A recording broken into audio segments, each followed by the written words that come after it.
있어야 되는데 좀 읽으면서 하겠습니다. 7살 이전의 기억은 거의 머릿속에 없지만 초등학교 1학년쯤이었을까? 저는 TV에서 나오는 재밌는 만화를 보고 있었는데 만화 속에 나오는 등장인물 중에 한 명이 죽었는데 기분이 갑자기 우울해지며 울기 시작했습니다. 시장 가셨다가 돌아오신 어머니는 왜 우냐고 하시고는 그때 어머니께 물어본 말씀이 사람이 죽으면 어떻게 되나요? 라는 물음이었지만 어머니는 대수롭지 않은 듯 쓸데없는 생각하지 말라 그런 답변을 주셨습니다. 그때부터 무언가 죽는다는 것에 대한 막연한 공포감이 생기기 시작했습니다. 그러던 중 초등학교 4학년 추석 명절에 할머니께서 돌아가시게 되었는데 그때 저는 어리석게도 제가 생각했던 모든 신들에게 기도를 하며 할머니가 다시 깨어나시길 간절히 기도했지만 당연히 그 기도는 물거품으로 끝나면서 저는 또 한 번의 죽음에 대한 두려움을 갖게 되었습니다.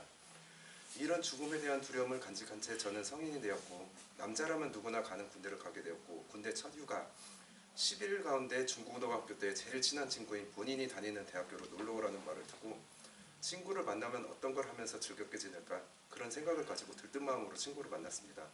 그런데 친구는 저와 만나자마자 본인이 소속되어 있는 동아리방으로 안내를 하였고 그 동아리방에는 처음 보는 낯선 남학생이 저를 보며 반가운 얼굴로 저를 반겨주었습니다. 제 친구는 잠깐 화장실을 갔다 온다면서 나간 뒤로 하나님의 역사가 처음으로 제 인생에 획을 그으셨습니다. 그때 당시에는 친구가 빨리 오기만을 기다리며 낯선 사람과에게 얘기가 불편했습니다. 무슨 하나님을 영접해야 한다는 등 하나님은 너를 정말 사랑하신다는 등 제가 군대 휴가 10일을 이렇게 보내는 건가라는 생각이 오히려 제 머릿속에는 더 많이 가득 차 있었습니다. 하지만 내 앞에 있는 이 낯선 남학생도 내 친구의 친구니 끝까지 얘기는 들어줘야겠다는 생각이 점점 커졌고 그 남학생의 아멘 소리에 맞춰 마지막에는 저 또한 아멘으로 대답하며 지금 생각해보면 하나님은 다 계획이 있으셔서 그 순간 나를 위해 시간을 사용해 주셨다는 것을 이제야 알게 되었습니다.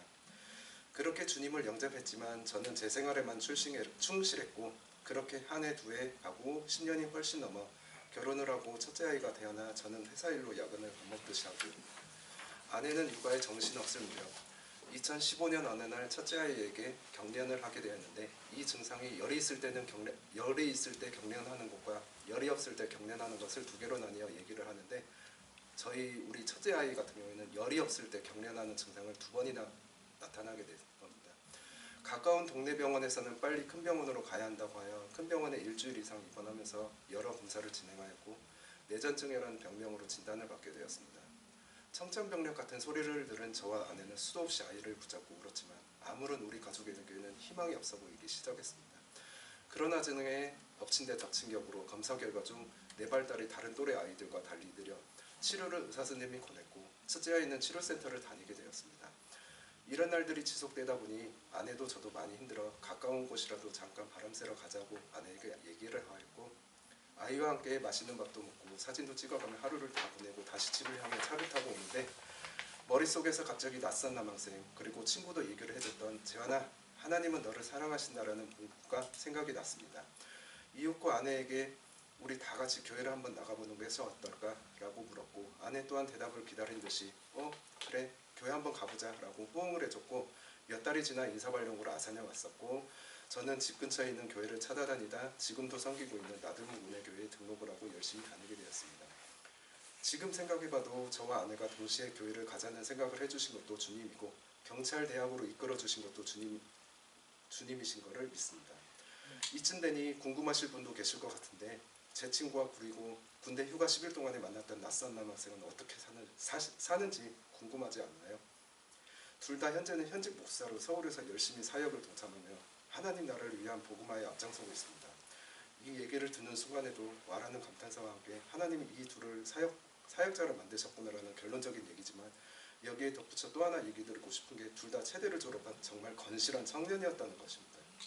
정말 저는 이 2명이 아직도 정말 이해가 안 가는데 체대를 나왔는데 보통 코치나 아니면 교사 등으로 부르셔서 제자를 충분히 양육하면서도 하나님을 섬기게 도와줄 수도 있을 텐데 그런데도 불구하고 하나님은 2명을 목회자의 길로 인도하셨다는 게 참 대단하다는 것 외에는 도저히 생각이 나질 않습니다. 다시 제 얘기로 돌아오면 저는 2016년부터 본격적으로 교회를 다니기 시작하며 주님 앞에 나오게 되었습니다. 저와 아내가 주님께 의지하는 것과 같이 첫째 아이가 교회에서 다른 아이들과 같이 지내며 주님 앞에 나아가기를 간절히 기도했었습니다.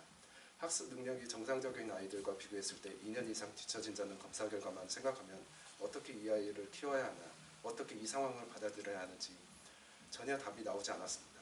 그때 제가 섬기는 교회 목사님 설교 말씀 중 성경 구절이 아직도 저의 귓가에 맴도는데요. 두려워하지 말라, 내가 너와 함께함이라. 놀라지 말라, 나는 네 하나님이 됨이라. 내가 너를 굳세게 하리라.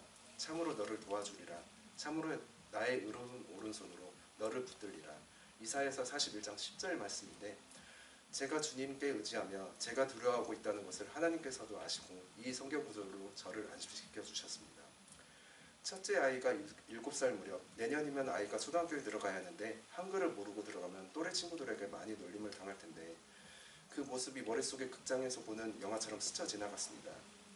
11월 어느 날 집에서 TV를 보는데 아이가 TV에 나오는 한글 자막을 보고 읽어내길래 외운 글자를 읽었나?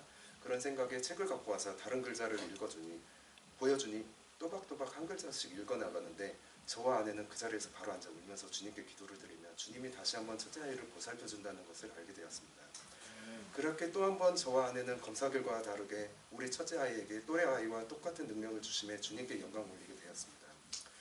21년 6월 마지막 주에 어머니로부터 전화 한 통을 받게 되었는데 제 조카 중 한 명인 연호라는 조카가 급성 골수병 백혈병이라는 판정을 받고 큰 병원에 입원했다는 소식을 전해 들었습니다. TV에서 말로만 듣던 백혈병이라는 것을 가까운 가족 중에 한 명이 알았다는 소식을 듣고는 어떤 말로 어떤 위로를 해줘야 될지 머릿속이 하얘졌습니다. 아내와 함께 오직 기도로만 조카를 위해 기도를 할 수밖에 없었습니다. 조카는 지금으로부터 3년 전 고3 1학기 기말고사를 앞둔 주말에 40도가 넘는 열로 인해 아버지인 매형과 함께 가까운 동네 병원에 가서 여러 증상을 얘기하니 소견서를 써줄 테니 큰 병원을 가보라는 의사 선생님 말에 다른 큰 병원에 가서 피검사를 해보니 피검사 수치가 굉장히 좋지 않다며 대학병원으로 바로 가라는 얘기에 수액을 받고 있었던 조카는 다음 주가 기말고사고 지금은 몸 상태가 수액을 맞아서 그런지 좋아졌다며 집에 가면 안 되냐고 물어봤고 반문했던 그런 간호사한테 간호사는 그건 학생 생각이고 아버지를 보면서 아들이 쓰러질지 모르니 조심하라는 얘기를 해줬습니다. 그래서 조카 또한 병원을 나서면서 많은 어지러움을 느꼈다고 합니다.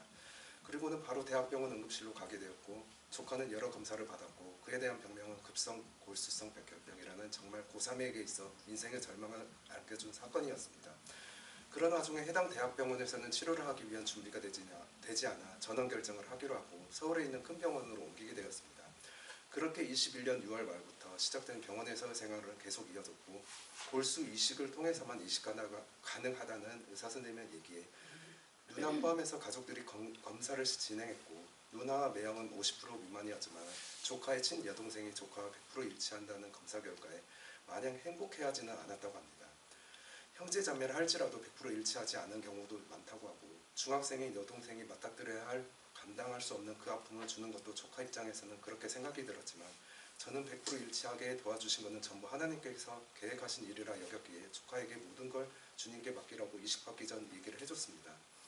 이식을 받기 위한 준비도 만만치 않은 힘든 시기를 조카는 버텨냈고 조카는 수술대 위에 올라가서도 찬양가를 부르며 주님만을 생각하며 수술을 잘 마무리하게 되었습니다. 조카도 참 잘 버텨내줬고 또한 친여동생과 100% 일치된 것도 주님이 하시지 않았다면 절대로 될 수 없는 그런 상황들이었습니다. 이식 수술을 받기 전 여동생이 조카에게 보낸 장문의 응원의 메시지가 있었는데요. 읽어드리자면 조혈모세포는 잘 전달됐나? 나름대로 건강하게 주기 위해 노력했는데 잘은 모르겠다. 어제부터 146병동에 입원해 있으면서 진심으로 많은 것을 깨달았어. 내가 살아가고 있는 일상들, 매일 학교에 가서 친구들과 이야기하고 공부하고 밥 먹고 하는 모든 것이 소중하다는 생각이 들었어. 그리고 146병동에 있는 모두 하나같이 오빠를 칭찬해 주셨어. 연호는 그 보호자분들, 간호사분들, 환우들 모두와 친하다고. 연호는 인싸다고. 나는 오빠의 그런 외향적이고 활발한 모습이 부럽고도 정말 멋있어. 오빠 상태의 메시지에 있는 것처럼 행복은 언제나 가까이 있는 것이니까 거창한 것이 아니더라도 오빠의 매일이 행복한 하루가 되었으면 해. 그리고 정말 수고 많았어. 나는 하루만 입원해 있어도 답답하던데 오빠는 지금 거의 4개월을 병실에 있고 오빠가 받는 항암제의 고통을 난 이루 헤아릴 수가 없었겠지만 계속 구토하고 열났었다는 말을 들었어. 정말 고생 많았어. 오빠는 조혈모 세포 이식 때문에 날 계속 걱정하고 미안해했는데 그런 생각, 특히 미안하다는 생각은 진짜 안 해줬으면 해. 나는 정말 오빠랑 내 조혈모 세포가 100% 일치해서 진심으로 감사하고 좋아. 남들은 백혈모 촉진제 맞을 때도 어디 아팠다고 하지만 난 전혀 안 아팠어. 난 젊잖아. 암튼 이제 거의 끝나가는 무렵인 것 같은데 이식 받고 푹 쉬어서 집에서 만나자. 그리고 힘내. 파이팅 언제나 응원한다. 자랑은 아니지만 조카들이 참 잘 컸죠. 정말 이 내용을 보는데 나도 모르게 눈물이 앞을 가리게 되더라고요. 6개월 동안 조카는 정신적, 육체적으로 정신갑주를 무장하고 당당하게 21년 12월에 병원에서 완치 판정을 받아 조카는 퇴원을 했습니다. 그리고 올해 11월에는 조카가 수능을 봤습니다. 백혈병이라는 진단을 받기 전만 해도 변호사라는 담대한 꿈을 꾸며 열심히 살아왔지만 백혈병이라는 고난을 극복한 조카는 성숙한 어른이 되어 제 앞에 나타났고 주님과의 동행을 하며 열심히 살고 있습니다. 조카를 자주 만나서 얘기를 나누고 그런 사이는 아니었지만 전에만 해도 또래 아이들과 마찬가지로 게임 좋아하고 놀개면 급급했던 조카였지만 새로운 인생으로 제 앞에 나타난 조카는 저보다 더 큰 어른이 되어 돌아와 있었습니다. 조카는 차분히 백혈병을 이겨내면서 블로그에 글도 올리면서 지냈는데요. 하나하나 글을 읽을 때마다 제 마음속에 있는 눈물을 전부 끌어내는 기술을 갖고 있는 듯해서 아껴가면서 읽어나보고 있습니다. 완치된 이후 조카와 얘기를 나누는 중에 나는 행복한가라는 질문에 대한 조카는 병동에서 만난 어떤 환우의 어머니 얘기에서 답변을 받았다고 저한테 얘기를 해줬습니다. 당시 초등학교 2학년 때부터 5년째 소아암 투병 중인 어린 환우는 신장암 발병으로 콩팥 이식 수술까지 받았지만 폐로 전이 되어 폐 수술을 받고 혈전이 생겨서 항생제를 맞기 위해 추가로 중심정맥관 수술을 받아야 하는데 보호자인 어머니가 이 모든 상황이 너무 화나고 분해서 그 어린 환우인 아들에게 엄마는 너무 불행해. 너는 네가 불행하다고 생각하지 않아? 라고 물으셨고 그 말을 들은 아들은 고민도 하지 않고 난 행복한데 이 병은 나을 병이고 나는 우리 가족이랑 함께 있을 수 있어 너무 행복해. 제 자신은 언제일지도 모를 미래의 행복을 위해 끊임없이 현재의 행복을 희생했습니다. 하루하루를 스트레스로 쌓아가면서 병을 키우고 있지는 않나 생각이 듭니다. 주님께서 주시는 하루 24시간, 1년 365일 저는 얼마나 행복하게 살고 있는지 이 어린 환우를 통해 다시 생각하게 되었고 이 행복을 일깨워 주신 주님께 감사드립니다. 24년 1월 28일 일요일 저녁 저는 평상시와 같이 가족과 함께 TV를 보고 있었고 아버지로부터 부재중 전화 한 통이 걸려왔던 걸 확인하고 수십 통의 전화를 드렸지만 아버지께서는 전화를 받지 않으셨고 불길한 마음에 어머니를 포함해 누나들에게 연락을 해보았지만 아버지에 대한 소식은 전혀 모르는 상황이었습니다. 그렇게 1시간 정도 지났을 무렵 119 소방대원으로부터 아버지께서 교통사고로 입원하셔서 병원에 입원하셨다는 연락을 받고 저는 해당 병원으로 가게 되었습니다. 입원하신 병원에서 제일 가깝게 살던 큰 누나는 먼저 도착해서 응급실 의사 선생님과 얘기를 나눈 후 바로 대학병원으로 옮겨졌고 대학병원으로 전환하여 해당 의사 선생님과 얘기를 나눴지만 수술을 할 수 있는 전문의가 없어 다른 대학병원으로 전원 조치를 해야 한다는 얘기를 또다시 듣게 되었습니다. 아버지는 의식은 있으셨지만 전혀 다른 사람처럼 얘기를 하셨고 왜 병원에 있냐며 집으로 보내달라는 얘기만 누차 하셨습니다. 그렇게 두 번의 전화는 마치고 응급실에 여러 전문 의사들이 모여 회의를 진행한 후 보호자인 저와 큰 누나에게 수술 동의서를 건네줬습니다. 동의서 내용에는 수술 중 사망 내용도 적혀 있었고 아버지가 워낙 상태가 좋지 않아 어떻게 될지 모르겠다는 종합적인 의견이었습니다. 이윽고 수술은 들어갔고 6시간 이상의 긴 수술을 마치고 담당 의사 선생님은 수술은 잘 마쳤지만 아버지께서 잘 회복되시는 것은 아버지의 몸 상태에 따라 달라질 수 있다고 얘기해 주셨습니다. 저는 주님께 기도드리는 것 외에 할 수 있는 게 아무것도 없었습니다. 수술 후 아버지는 의식은 있으셨지만 큰 수술이기에 선만 증상은 그리 빨리 회복되지는 않았습니다. 수술 후 3일 정도 있다가 다른 누나의 의견으로 서울에 있는 병원으로 옮기는 게 어떠냐는 얘기가 나와 가족들과 상의를 마치고 담당 의사 선생님께도 전달을 드렸고 담당 의사 선생님 한참을 생각하다 전환하는 와중에 증세가 악화될 수 있으니 본인만 믿어달라 얘기하면서 본인도 하나님을 믿고 의지하는 한 사람으로서 제가 10%의 수술을 하였고 그 나머지는 하나님께 있다는 얘기를 우리 가족들에게 하는 순간 제 마음속에서 아멘을 외칠 수밖에 없었습니다. 담당 의사 선생님은 하나님께서 계획하셔서 이렇게 우리 가족을 만나게 해주시고 또한 아버지 수술도 잘 마치게 해주셨다는 생각에 왈칵 눈물이 났습니다. 서울로의 전원은 생각하지 않고 현재 담당 의사 선생님을 믿고 또 이 의사 선생님 통해 주님께서 지혜와 능력을 주신다는 것을 알기 때문에 해당 병원에 있기로 결정을 했습니다. 아버지는 아직 주님을 영접하지 못했기에 저는 서둘러 제 친구에게 영접 기도의 방법을 배웠고 일주일에 한 번 갈 수 있는 면회 시간에 들어가 침대 위에 계시는 아버지와 하늘에 계시는 아버지를 위해 영접 기도를 드렸습니다. 이후 아버지의 몸 상태는 점점 좋아지셨고 5월 29일 담당 의사 선생님으로부터 퇴원을 해도 좋다는 소식을 듣고 할렐루야를 외쳤습니다. 4개월이라는 시간이 정말 똑같이 느껴졌고 아버지가 건강하게 일어서며 제 이름을 불러주실 때 어떠한 말로도 설명할 수 없는 그 묘한 감정이 저를 감쌌습니다. 4개월 동안 많은 혼란과 고난이 있었지만 여기 계시는 우리 대학 교직원분들, 대학 목사님, 제가 섬기고 있는 교회 목사님 그리고 성도님들의 중보기도가 아니었다면 절대 일어날 수 있는 일이 아니었을 겁니다. 주님의 손길로 우리 가족을 돌보아 주셨으며 지금도 역사하시고 계시는 주님이 아직도 믿지 않고 있는 가족 구성원들을 어루만져 주시고 세워주셨습니다.